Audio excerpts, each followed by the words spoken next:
वक्रतुंड महाकाय सूर्यकोटि समप्रभ निर्विघ्नं कुरु मे देव सर्वकार्येषु सर्वदा।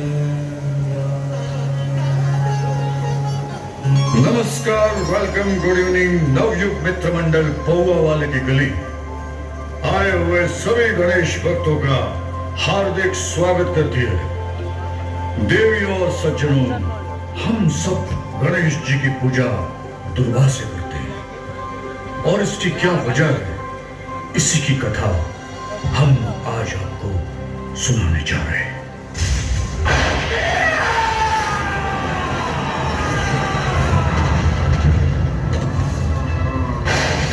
अंगनासुर नामक एक दैत्य था जिससे अपनी माता सौंदर्यवती नर्तकी तिलोत्मा का वरदान था कि किसी भी अस्त्र शस्त्र से उनका वध संभव नहीं होगा।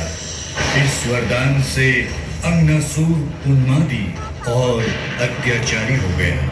भूख से व्याकुल अंगनासुर मार्ग में दिखने वाली सभी चीजों का भक्षण करने लगा, जिससे तीनों लोकों में हाहाकार मच गया। देवगण भयभीत होकर भगवान विष्णु के शरण में आए। त्राहिमाम प्रभु त्राहिमाम, भुजगशयनं पद्मनाभं सुरेशं विश्वाधारं। क्या बात है देवगण, तुम सब इतने व्याकुल क्यों दिखाई दे रहे हो? हे कमल नयन, हे सृष्टि के पालनहार, दैत्य अंगनासुर से हमारे प्राणों की रक्षा कीजिए प्रभु, रक्षा कीजिए। इसके लिए तुम्हें विघ्नहर्ता गणेश जी की शरण में जाना होगा। वे ही इस दानों से तुम्हारी रक्षा करेंगे। विष्णु जी के कहने पर देवगणों ने श्री गणेश जी की आराधना की।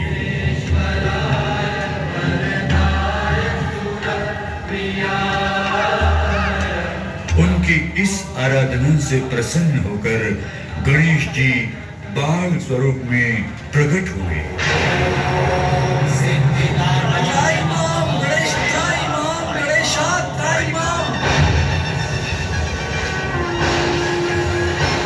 हे देवगणों, हम तुम्हारी आराधना से प्रसन्न हुए। कहो, क्या कष्ट है तुम्हें? प्रभु, अंगनासुर नामक एक दैत्य ने चारों ओर से हाहाकार मचा रखा है।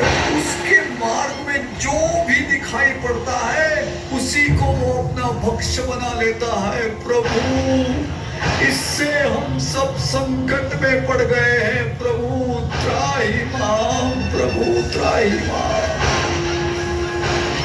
चिंता त्याग दो देवगणों, हम शीघ्र ही उस दुष्ट दैत्य का वध कर देंगे। और इस प्रकार बाल रूपी श्री गणेश जी ने देवगणों को आश्वासन दिया और अंगनासुर के साथ युद्ध करने उसके समक्ष पहुंच गए। दोनों का परस्पर युद्ध हुआ, लेकिन अंगनासुर चट्टान की तरह डटा रहा। मैं हूं अंगनासुर। तुच्छ बालक, तू आया है मेरा वध करने। मैं अंगनासुर हूं, अंगनासुर। मेरा कोई वध नहीं कर सकता। हे अज्ञानी अंगनासुर, मैं तेरा काल हूँ। तू मेरा काल?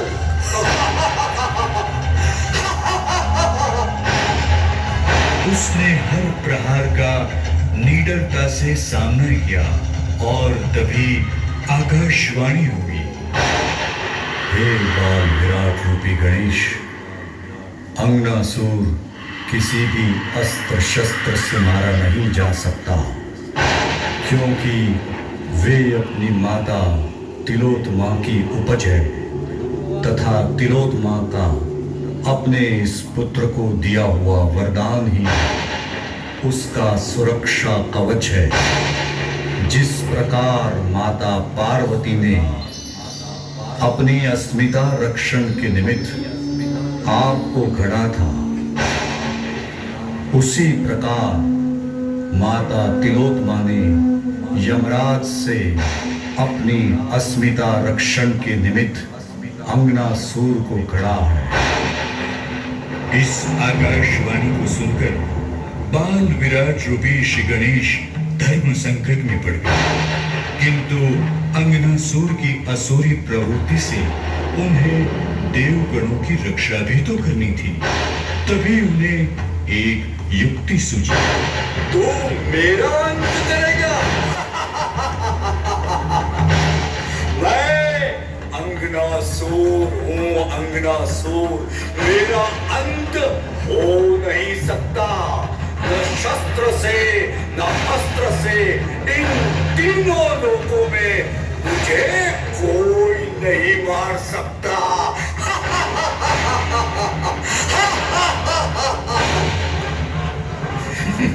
अच्छा, तो ये देख, हे दुष्ट अंगनासुर,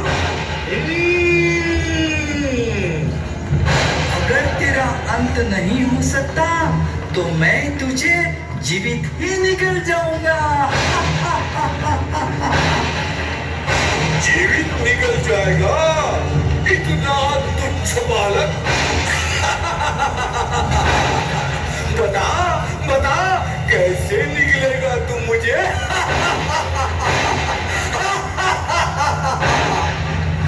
देखना है तो ये देख।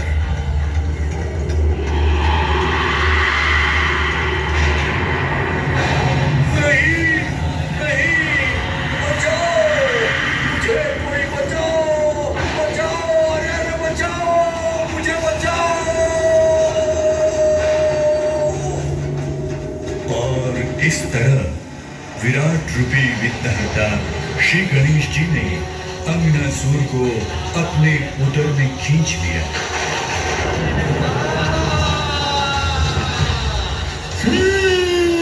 देखा, आखिर मैंने तुम्हें निगल ही लिया।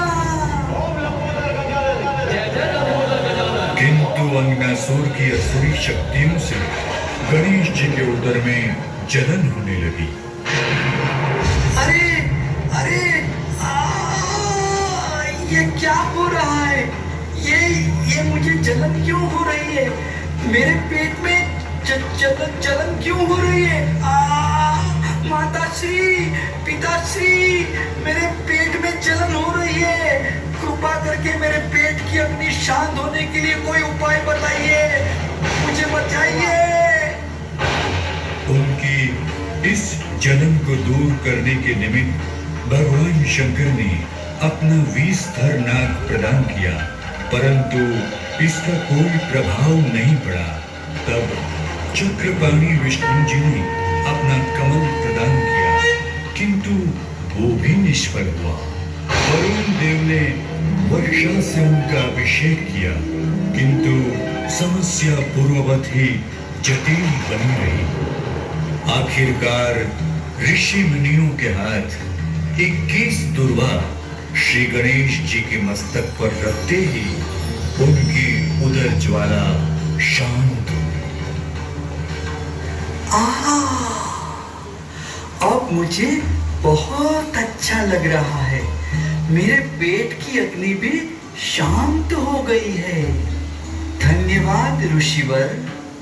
मैं वरदान देता हूँ कि आज के बाद जो भी मुझे दुर्वा समर्पित करेगा, उसके सारे विघ्न कष्ट मैं अवश्य दूर कर दूंगा।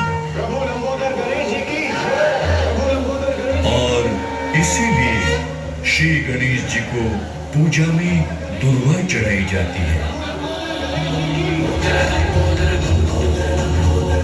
हे भक्तजनों, जब जब इस धरती पर पाप बढ़ा है, तब तब भगवान विष्णु ने अवतार लिया है और दुष्टों का नाश किया है। भगवान विष्णु के अब तक 9 अवतारों का अवतरण इस धरती पर हो चुका है। हिंदू पुराणों के अनुसार भगवान विष्णु का 10वां अवतार कल्कि के अवतार के रूप में कलयुग में जन्म लेगा और इस कल्कि अवतार की प्रतीक्षा में ऋषि व्यास, राजा बलि, परशुराम जी, हनुमान जी, विभीषण, कृपाचार्य जी, अश्वत्थामा और मार्कंडेय ऋषि जी आज तक जीवित है। इन अष्ट चिरंजीवियों के साथ कल्कि अवतार की इस सुंदर प्रभा में विराजमान श्री गणेश जी को भावपूर्ण प्रणाम करके उनके आशीर्वाद से सिद्धिदाताय नमः।